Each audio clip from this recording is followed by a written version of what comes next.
Hey there, everybody. I wanted to come to you today to talk to you about my eating habits. When you go on any sort of weight loss, wellness journey, what's going to change? Some eating habits. And mine have changed drastically since I was a kid, since I was a teenager into a 20 something, even into about 2 years ago. I'll give you a little background about me. I grew up, oldest of three girls, two working parents. I was a child of the 80s and the 90s, so a lot of processed food, a lot of canned vegetables, a lot of fast food. Not knocking my parents. They did the best they could with what they had, and sometimes all they had left in them was taking us to McDonald's and feeding us some food. And back then, we really didn't know what we know about fast food today. So, I got the taste for it as a really young kid. And still to this day, if you ask me, you give me any fast food chain, I'll tell you my favorite thing on the menu. My husband jokes with me because one time we went to McDonald's, this was a couple years ago, and I was so excited because the sandwich I was eating, and I referred to it as fresh, and he was like, Amy, that's not fresh, it's just hot under the heat lamp. So my understanding of fresh foods, clean foods, was really skewed.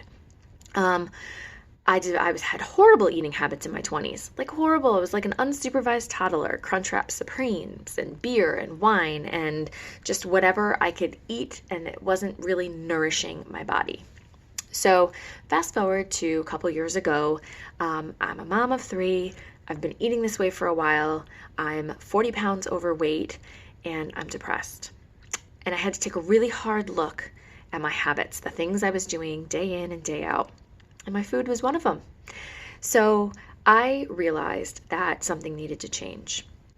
And I began sticking my toe in the clean eating world, but I didn't fully commit. It wasn't until April 29th, 2018 that I went all in head first. And how did I do that? Accountability. I posted on Facebook that I was going to change myself because, like the saying says, if a tree falls in the woods, does it make a sound? I knew if I didn't have people holding me accountable, that I could be eating in the pantry and no one would be any the wiser. So one way I established good eating habits was having accountability, having a support group, having somebody to talk about it with. Another thing I did was I didn't deprive myself. I didn't go 100 to 0. I went 80-20, and I still live that way now. 80% of my diet is very clean, whole foods that bless my body and fuel my body. 20% is still the stuff that makes life fun.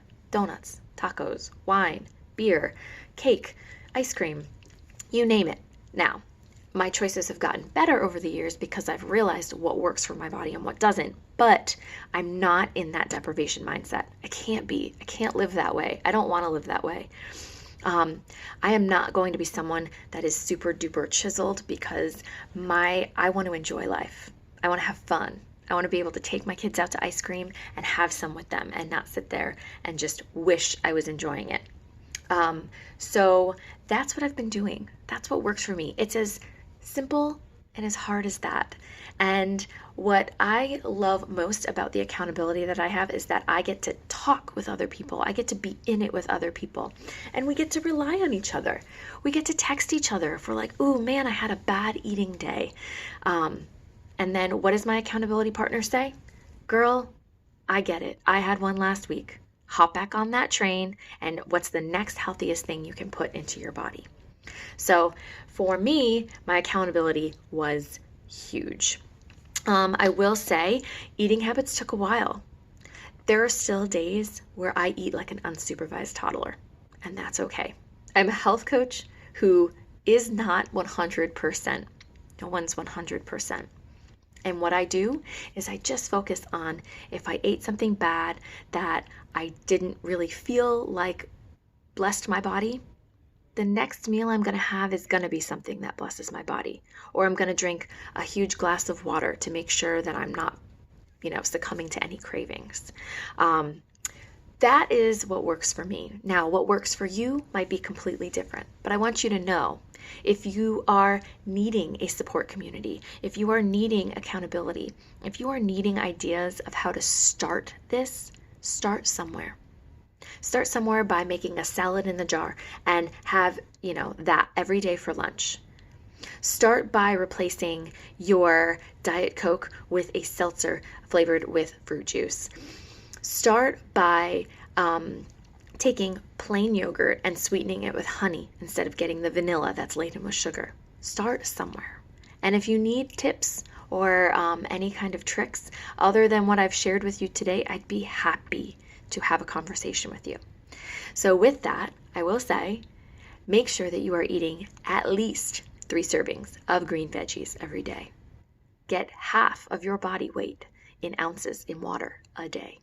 And get outside and move and do something fun. It does not have to be an at-home workout. It can be a walk with a friend. It can be stretching. It can be swimming. It can be a fun dance class you take. But whatever it is, get moving. Because this year we have 7 weeks left of 2019. 2020 is a new decade. How do you want this next decade of your life to be? Do you want it to be the healthiest you've lived?